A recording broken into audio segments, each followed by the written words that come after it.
साथियों नमस्कार, मैं हूं नीरज पटेल और आप देख रहे हैं नेशन जनमत। लगातार ईवीएम मशीन पर उठते सवालों के बीच में सुप्रीम कोर्ट ने केंद्र सरकार और ईसीआई यानी कि इलेक्शन कमीशन ऑफ इंडिया को नोटिस जारी किया है। वैसे तो निष्पक्ष और पारदर्शी चुनाव कराने की जिम्मेदारी भारत निर्वाचन आयोग की है, लेकिन सुप्रीम कोर्ट भी समझ चुकी है कि आयोग महज मोदी सरकार की पिछलग्गू की तरह काम कर रही है। इसलिए उसका कोई इंटरेस्ट नहीं कि ईवीएम सिस्टम में मतदाताओं का भरोसा है या नहीं। इस बात को बखूबी समझते हुए सुप्रीम कोर्ट ने लोकसभा चुनाव से ठीक पहले आयोग और मोदी सरकार को नोटिस जारी करते हुए पूछा है कि जितनी भी वीवीपैट पर्चियां हैं उनका ईवीएम पर पड़े हुए वोटों से मिलान क्यों नहीं किया जा सकता।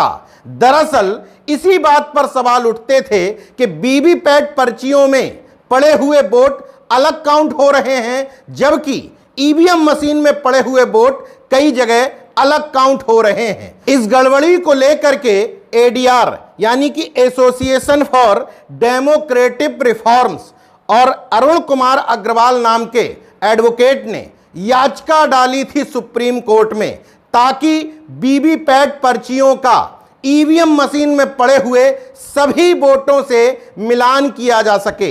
अभी प्रक्रिया यह है इलेक्शन कमीशन द्वारा कि किसी भी 5 ईवीएम मशीन की वीवीपैट पर्चियों का ही मिलान किया जाता है, जबकि इन याचिकाकर्ताओं का कहना है कि जब ईवीएम पर बार बार सवाल उठ रहे हैं तो इलेक्शन कमीशन की जिम्मेदारी बनती है कि मतदाताओं को आश्वस्त करें। आश्वस्त करेंगे कैसे कि जो प्रक्रिया है उसमें सुधार करें। हालांकि एक डिमांड यह है कि ईवीएम को पूरी तरीके से बैन कर दो और बैलेट पेपर से चुनाव कराओ, वो अलग मसला है। लेकिन नेशनल जनमत पहले भी ये मांग उठा चुका है कि जो प्रक्रिया चल रही है उसी में निष्पक्षता और पारदर्शिता बढ़नी चाहिए। याचिकाकर्ताओं ने अपनी याचिका में जो बातें कही हैं, कमोवेश नेशनल जनमत वही सब मुद्दे उठा चुका है। एक तो वीवीपैट पर्चियों के मिलान वाला, दूसरा जो भी मतदाता जिस पार्टी को वोट दे रहा है उसको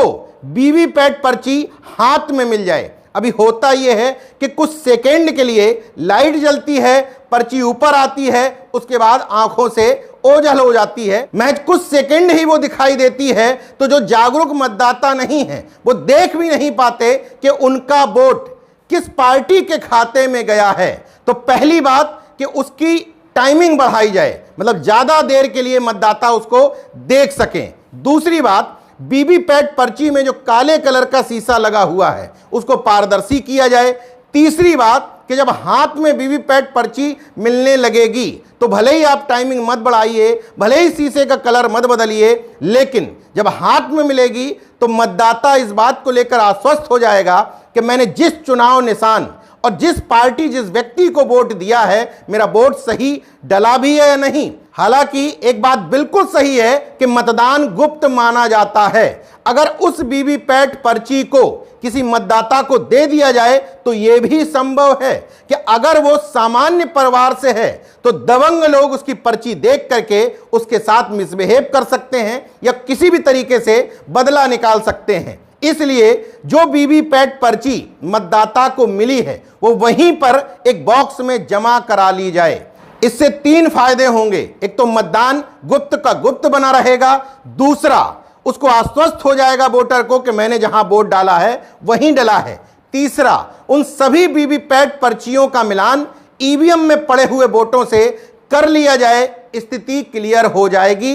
काफी हद तक ईवीएम को लेकर के जो लोगों के मन में संशय है वो आशंका भी दूर हो जाएगी। इसके अलावा याचिकाकर्ताओं ने यह भी दलील दी है कि पूरे देश में 24 लाख वीवीपैट मशीन खरीदने के लिए तकरीबन 5,000 करोड़ रुपए खर्च करने पड़े थे, मगर महज 20,000 वीवीपैट पर्चियों का ही मिलान पिछले चुनाव में हो पाया था। जबकि देश में करोड़ों मतदाता हैं, उसके सापेक्ष केवल 20,000 पर्चियों का मिलान होने से मतदाता के मन में संशय रह जाता है। याचिकाकर्ताओं के वकील ने स्पष्ट तौर पर सुझाव दिया कि अगर ऐसा लगता है कि वीवीपैट पर्चियों का मिलान करने में काउंटिंग में ज्यादा समय लग सकता है तो मतगणना कर्मियों की संख्या बढ़ा दी जाए। किसी भी सरकार के लिए, चाहे राज्य सरकार हो या केंद्र सरकार, उसके पास कर्मचारियों की संख्या पर्याप्त है। इसलिए इस सुझाव को माना जा सकता है